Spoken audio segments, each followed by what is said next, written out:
আমি যেখানে দাঁড়িয়ে আছি এই জায়গাটা কিন্তু ভীষণই জনপ্রিয় জায়গা।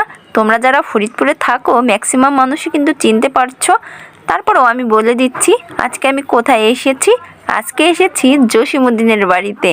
আর এই যে হচ্ছে জসিমউদ্দিনের বাড়ির প্রবেশ গেট। বাড়ির মধ্যে ঢোকার জন্য 20 টাকার একটি টিকিট কেটে তারপরে বাড়ির মধ্যে ঢুকতে হয়। আজ আমরা বাড়ির মধ্যে যাব না, কারণ আজ আমরা বেরিয়েছি আদমপুরের প্রাকৃতিক সৌন্দর্য দর্শনের জন্য।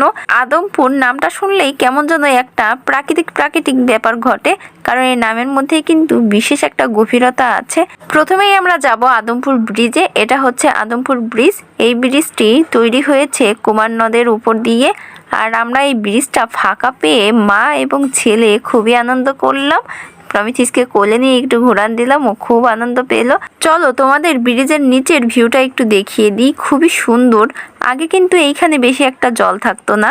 নদী খননের পরে চারপাশে প্রশস্ত হওয়ার কারণে কুমার নদে অনেক জল থাকে এখন। আর চারপাশের ভিউটা লক্ষ্য করেছো, কি অমায়িক সৌন্দর্য। আজকের এই জায়গায় এসে মনে হচ্ছে পল্লীকবির জীবন সার্থক, কেননা এই জায়গায় সে জন্মগ্রহণ করেছে। পল্লীকবি জসিমউদ্দিনের গল্প, প্রবন্ধ, ছোট গল্প, কবিতা, উপন্যাস সবকিছুর মধ্যেই কিন্তু এই পল্লীর ছোঁয়া রয়েছে। সে ছোট থেকেই এরকম ন্যাচারাল একটা পরিবেশে বড় হয়েছে। আমরা অনেকটা সময় আদমপুর ব্রিজে কাটালাম, তারপরে চলে আসলাম আদমপুরের সেই মাঠের মধ্যে, যেখানে যত দূরে চোখ যাবে তত দূরে আপনি শুধু দেখতে পাবেন ফসলি জমি। আর দূরে গ্রামগুলো আবছা আবছা দেখা যায়। আশেপাশে তেমন কোনো বসতিও নেই। খুবই সুন্দর লাগছে এই জায়গায় এসে। আর আমার হাজবেন্ড এখানে এসে তার নিজের বাইকের প্রদর্শন করছে। আমাদের জীবনের কোনো শিডিউল নেই, আমরা কখন কোথায় যাই কি করি আমরা নিজেরাও জানি না।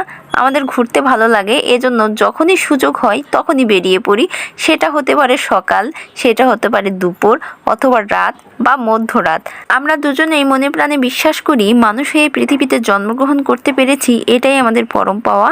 টাকা পয়সা এত জমিয়ে কি হবে, এটা নিয়ে তো আর আমি স্বর্গে যেতে পারবো না।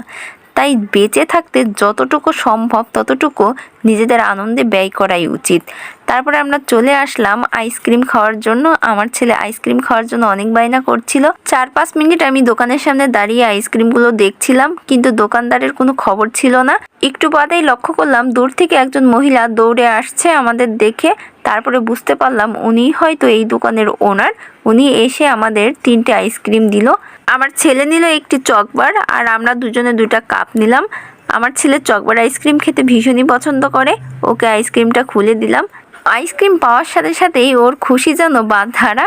আমার ছেলে আইসক্রিমটা খাওয়া শুরু করলো। আমিও প্রস্তুতি নিচ্ছিলাম আমার আইসক্রিমটা খাওয়ার। আমার হাজব্যান্ডকে বললাম তুমিও খেয়ে নাও, কিন্তু সে বলল তোমরা খাও, আমি একটু পরে খাচ্ছি।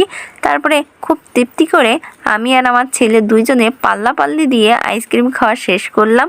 তখনই আবার আমার ছেলে বায়না করলো, চলো না বাবা আমরা একটু চেয়ার্স করি সবগুলো আইসক্রিম। তারপরে আমার হাজব্যান্ডকে বললাম তাহলে ধরো একটু চেয়ার্স করি। আমরা একটু চেয়ার্স করলাম। আমরা 3 জনে একসঙ্গে কোনো কিছু খেলে আমার ছেলে সবসময় চেয়ার্স করতে চাই।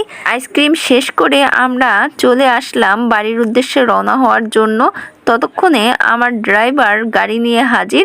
তার পঙ্খিরাজে এখন উঠতে হবে, তা উঠে বসলাম এবং বাড়ি চলে গেলাম। তোমাদের আজকের ব্লগটা কেমন লাগলো অবশ্যই কমেন্ট করে জানিও। যার কমেন্ট আমার বেশি ভালো লাগবে নেক্সট ভিডিওতে তার কমেন্ট এবং তার নাম আমি ভিডিওতে উল্লেখ করব। টাটা।